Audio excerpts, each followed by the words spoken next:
Les mystères dévoilés par Godfrey Ray King. Chapitre 7. La vallée secrète. Quelques jours plus tard, un matin, je reçus par le courrier une lettre étrange me demandant de me rendre à une certaine adresse à Tucson, dans l'Arizona. Selon la lettre, la nature du message était telle qu'il n'était possible d'en parler qu'en personne seulement. Je me mis à réfléchir sur la manière surprenante dont ce message m'était parvenu, et pourtant je ressentais un désir intérieur de répondre à l'invitation. Après quelques jours, j'arrivai à l'adresse indiquée et je sonnai. Un homme mince, dans la quarantaine, ouvrit la porte.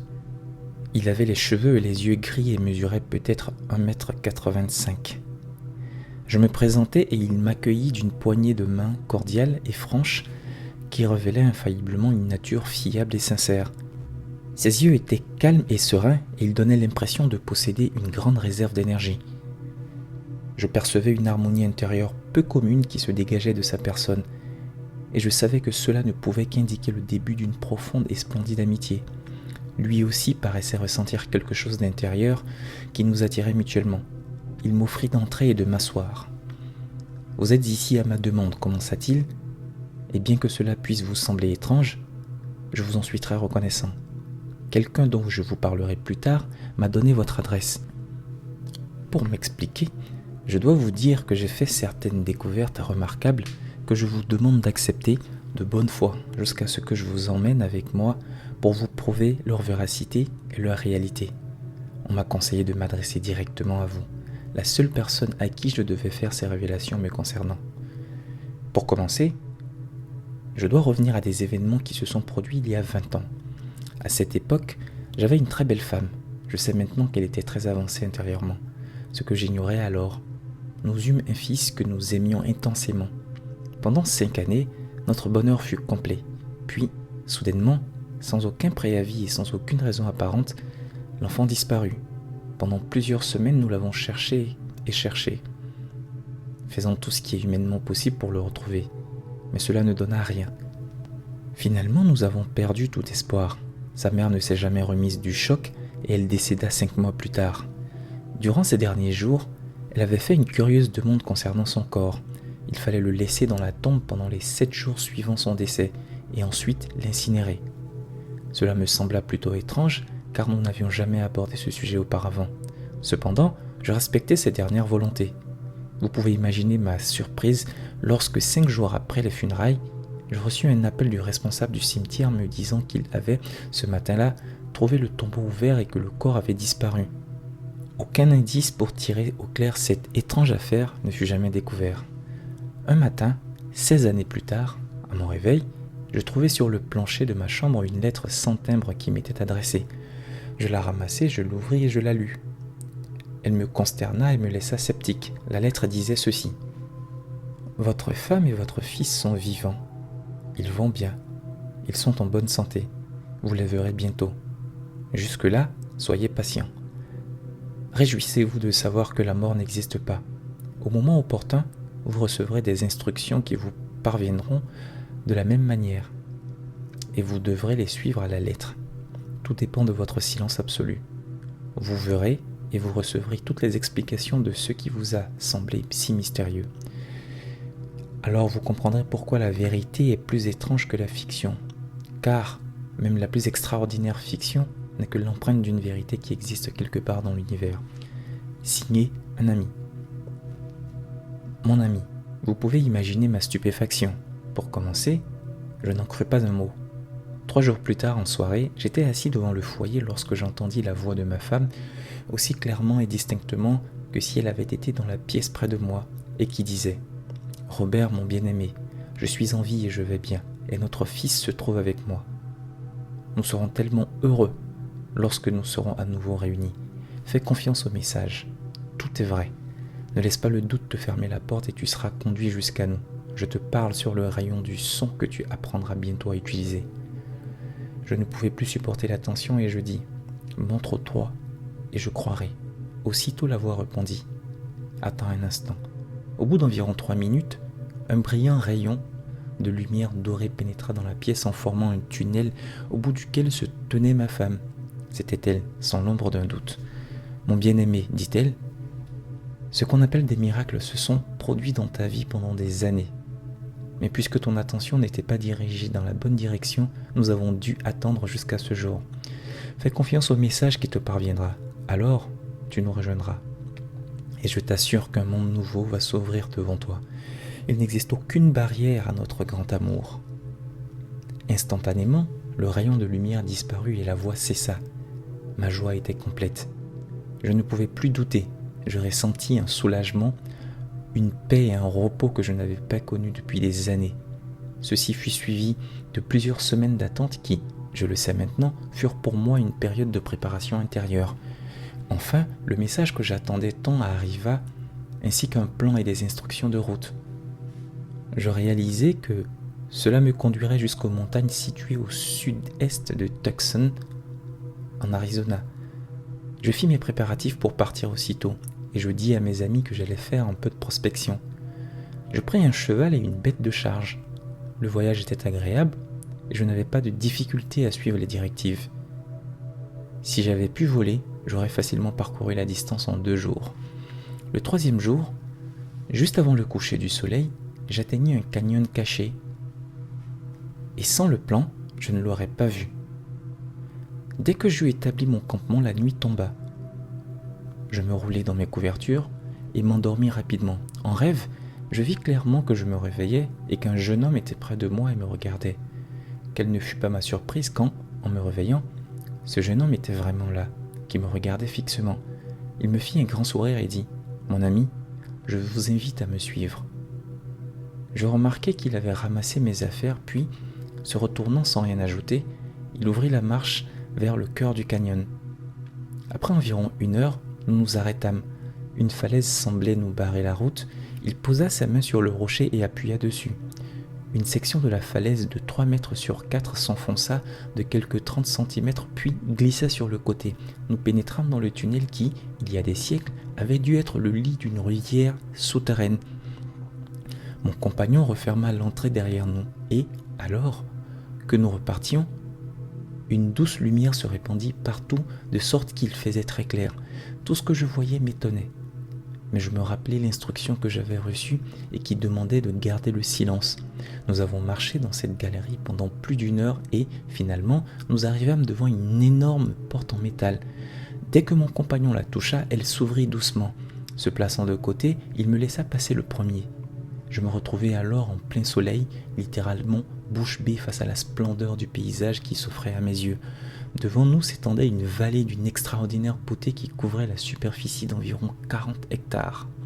« Mon ami, me dit le jeune homme, vous voici de retour chez vous, après une longue absence. Bientôt, vous allez tout comprendre. » Il me conduisit alors vers un très bel édifice construit au pied d'une falaise à pic situé sur le flanc supérieur de la vallée. En nous approchant, je vis qu'il y avait une grande variété de fruits et de légumes qui poussaient en abondance, entre autres des oranges, des dattes, des noix et des pacanes. Une magnifique chute d'eau descendait du haut de la falaise et formait à sa base un bassin d'eau transparente. L'édifice était imposant et paraissait se trouver là depuis des siècles. Nous y arrivions presque lorsqu'une belle dame vêtue de blanc apparut à l'entrée. Nous nous approchâmes. Ma femme bien-aimée se tenait devant nous, plus belle que jamais. Alors, je la pris dans mes bras et, après les souffrances de ces dernières années, c'était presque trop pour moi. Se tournant de côté, elle plaça son bras sur l'épaule du jeune homme qui m'avait accompagné et elle dit « Robert, c'est notre fils. » Mon fils fut tout ce que je pus dire tant l'émotion était forte. Il s'avança et plaça ses bras autour de nous deux et nous demeurâmes ainsi quelques instants, remplis d'amour et de reconnaissance, de nouveau heureux. Je pris soudainement conscience qu'il avait disparu 16 années plus tôt et qu'il devait donc avoir 21 ans. Répondant à ma pensée, il me dit « Oui, père, j'ai 21 ans. Aujourd'hui, c'est mon anniversaire. »« Comment peux-tu lire mes pensées si facilement ?» lui demandai-je. « C'est quelque chose de facile et de bien ordinaire pour nous. Quand on sait comment faire, c'est tout à fait naturel et très simple, répondit-il. « Viens, continua-t-il, tu dois avoir faim. Mangeons quelque chose. » Leurs bras placés autour de moi nous entrâmes dans cet ancien édifice. La finition intérieure était en marbre rose et en onyx blanc. On me conduisit à une belle chambre que le soleil du matin inondait de toute sa lumière. Je pris un bain, puis j'enfilai le complet de flanelle blanche qu'on m'avait fourni. Il me faisait parfaitement. Cela me surprit, mais encore une fois, je me rappelai l'instruction sur la nécessité de se taire. Je descendis et on me présenta à un homme de très belle apparence d'à peu près ma taille et qui avait de grands yeux foncés et pénétrants. « Père, dit mon fils, voici notre maître bien-aimé, Ariel. C'est lui qui nous a sauvé la vie à ma mère et à moi et qui nous a formés durant toutes ces années, jusqu'à ce que tu puisses nous rejoindre ici. C'est lui qui t'a fait parvenir le message et les instructions pour nous rejoindre, car le temps était venu pour que ta formation commence. » Nous entrâmes dans la salle à manger qui était splendide. Je ne pus m'empêcher d'exprimer mon admiration. Elle se trouvait à l'angle sud-est de la maison au premier étage. Le soleil l'inondait le matin et l'après-midi.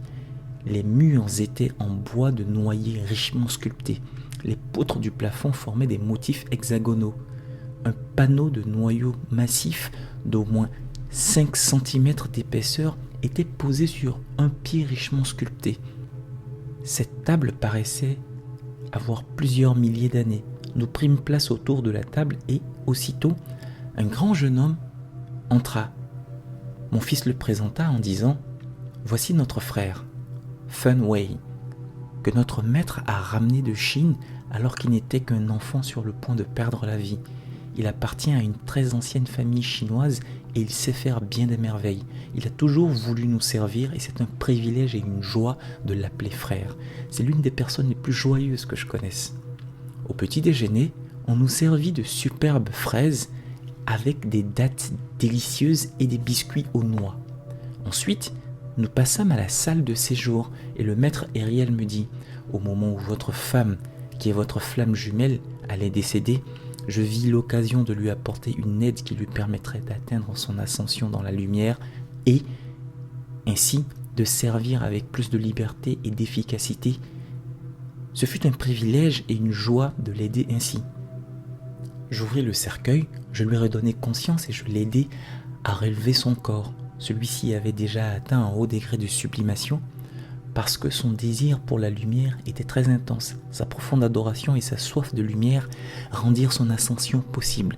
Je lui ai expliqué cela le jour où vous la pensiez décédée. Durant une existence très ancienne, vous avez tous les trois été mes enfants. Notre amour était intense et il a duré tout au long des siècles.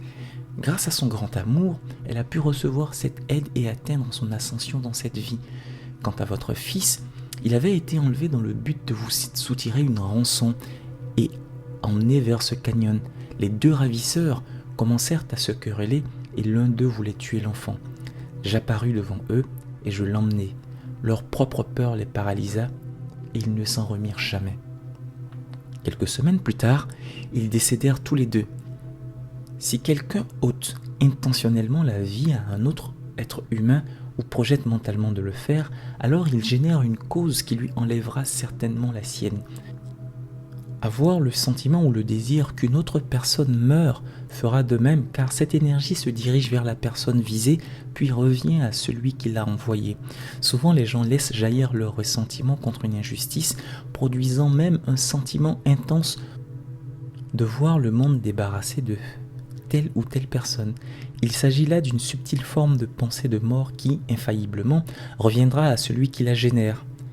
À cause de cette activité très subtile du moi humain, beaucoup de personnes provoquent leur propre destruction, car aucun individu ne peut échapper à cette loi immuable.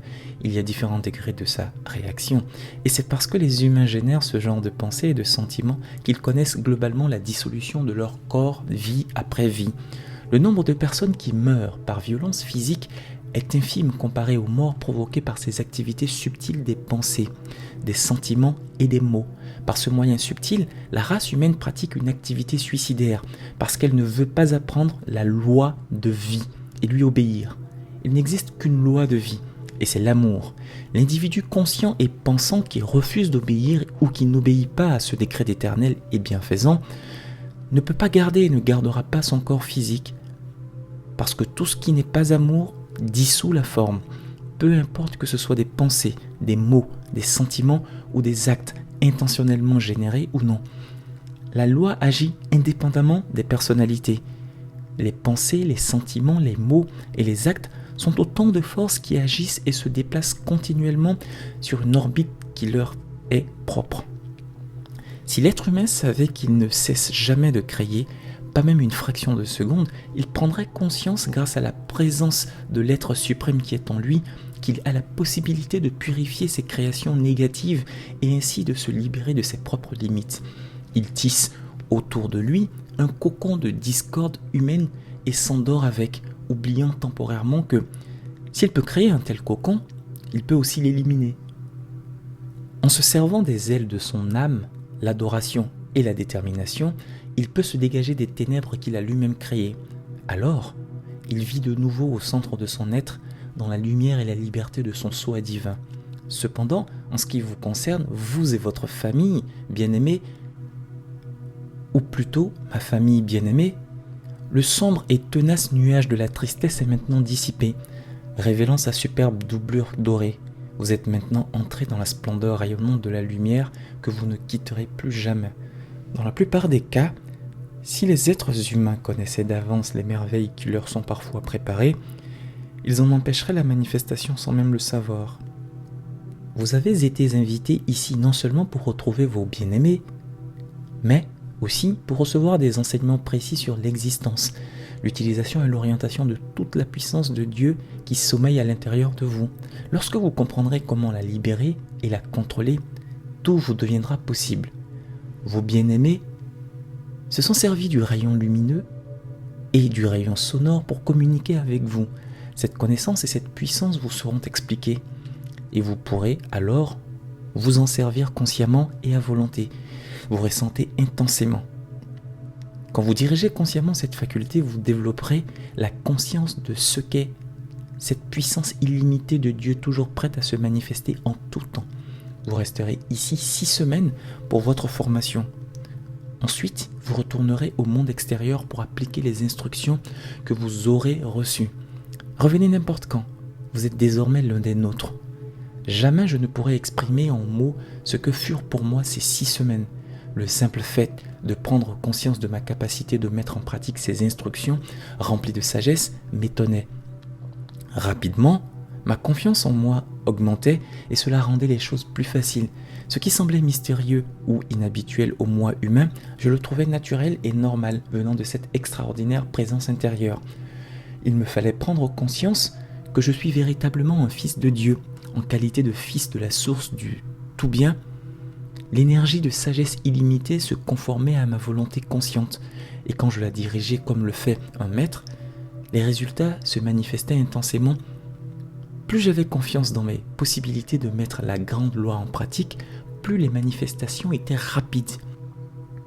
Je ne cesse encore de m'émerveiller en pensant à cette inépuisable fontaine d'amour et de sagesse qu'est ce grand maître. Nous l'aimons avec une intense dévotion qui dépasse n'importe quel amour entre parents et enfants. Parce que le lien d'amour qui résulte d'un don de la compréhension spirituelle est éternel et bien plus profond que n'importe quel amour de l'expérience humaine, peu importe sa beauté et son intensité. Il nous disait souvent, si vous vous efforcez de devenir une éternelle fontaine d'amour divin, le laissant jaillir partout où vous passez, vous deviendrez un tel aimant attirant à lui une multitude de bonnes choses que vous devrez appeler à l'aide pour les partager avec d'autres. La paix et le calme de l'âme libèrent une puissance qui oblige le mental extérieur à obéir. Ceci doit être réclamé avec autorité. Notre résidence, ici dans cette vallée secrète, existe depuis plus de 4000 ans. Un jour, après avoir donné une instruction remarquable sur Dieu, celui à qui tout appartient, il me regarda avec intensité et m'invita à une promenade. Il se dirigea dans la direction opposée à l'entrée de la vallée, parallèlement à la face sud et orienté dans l'axe est-ouest. Il y avait une crête rocheuse qui partait du sol et atteignait une hauteur d'environ 2 mètres. Elle s'étendait sur quelques 600 mètres, puis disparaissait à nouveau dans le sol. En nous approchant, je vis qu'il s'agissait d'une veine de quartz blanc. Le maître Uriel s'avança jusqu'à l'endroit où la veine rentrait dans le sol et il en dégagea un morceau avec son pied. Je vis qu'elle contenait une énorme quantité d'or. Mon sentiment d'amour humain pour l'or chercha à s'exprimer, mais la présence intérieure le contrôla aussitôt.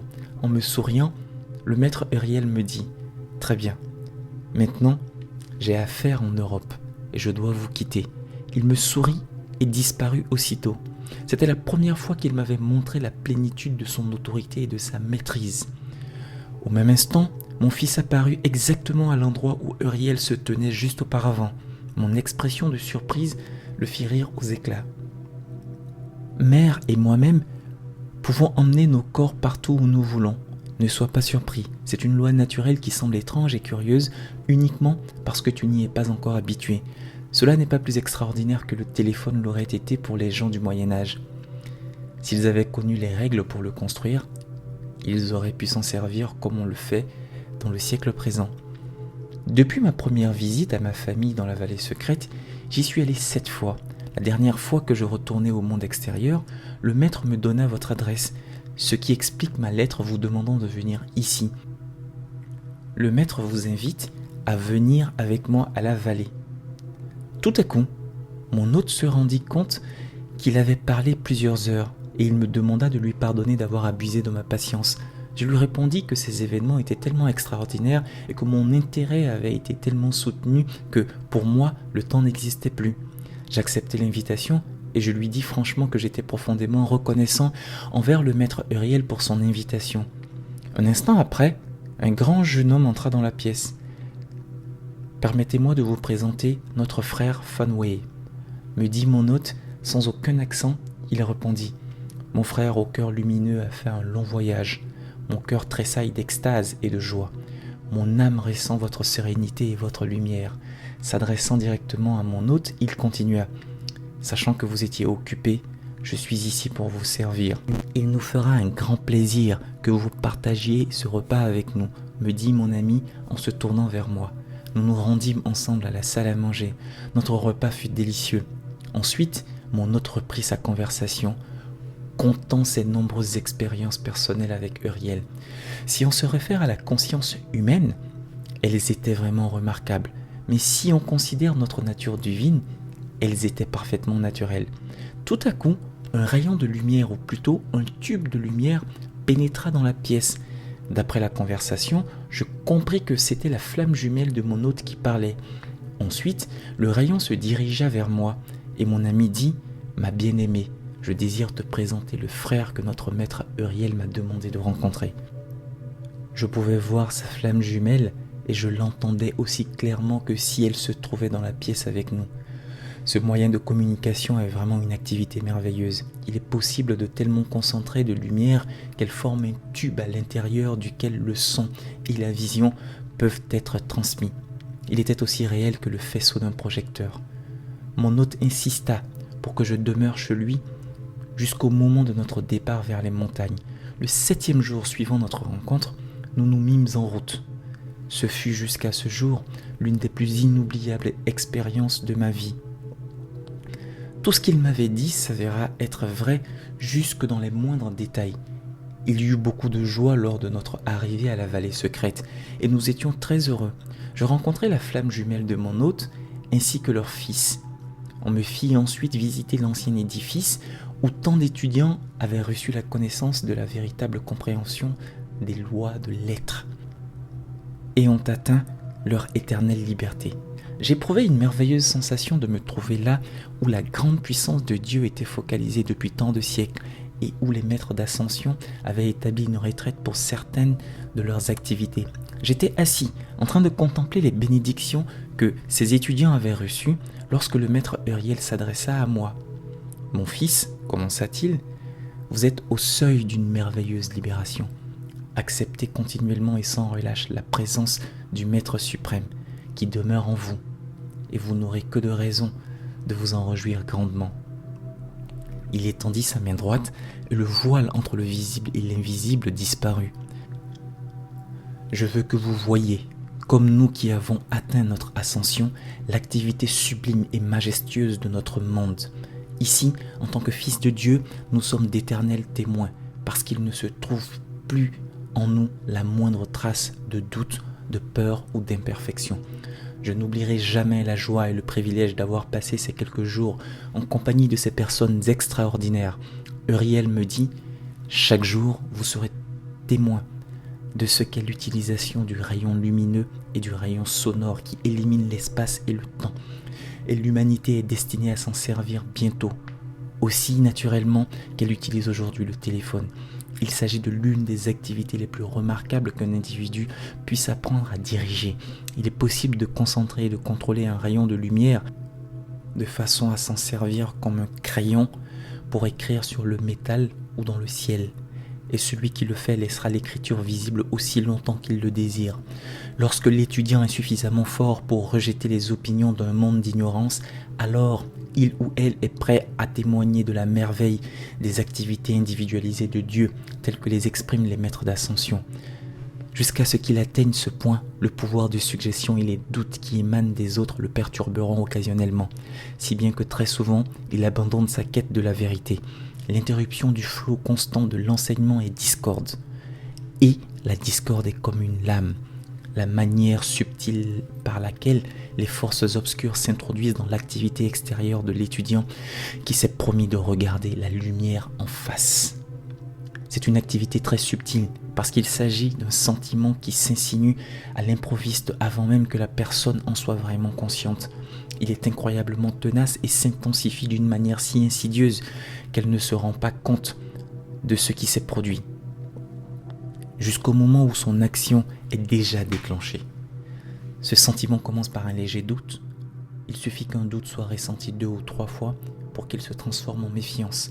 Cette méfiance tourbillonne 1 ou 2 fois dans le corps émotionnel, puis devient un soupçon, et le soupçon est autodestruction. Rappelez-vous cela, mon fils, alors que vous retournerez au monde extérieur, car ce sera pour vous une protection qui vous accompagnera à chaque instant de votre vie et qui éloignera de vous toute discorde. Si un individu génère des sentiments de soupçon, il sera lui-même l'objet de soupçon, parce que tout le monde reçoit dans son univers personnel exactement ce qu'il y met. Ce décret éternel et irrévocable existe partout à travers l'univers. Toute vibration de conscience revient à son point d'origine, à celui qui l'a généré, et pas un atome n'y échappe. Le véritable étudiant de la lumière regarde la lumière en face. Il la rayonne devant lui, il voit son rayonnement englober tout, où qu'il aille, et il l'adore constamment. Il se détourne du doute, de la peur, des soupçons et de l'ignorance du mental humain. Il ne connaît que la lumière. C'est là sa source, son être réel. Avec ces derniers mots, Uriel me dit au revoir et je retournai au rythme quotidien de ma vie extérieure. Fin du chapitre.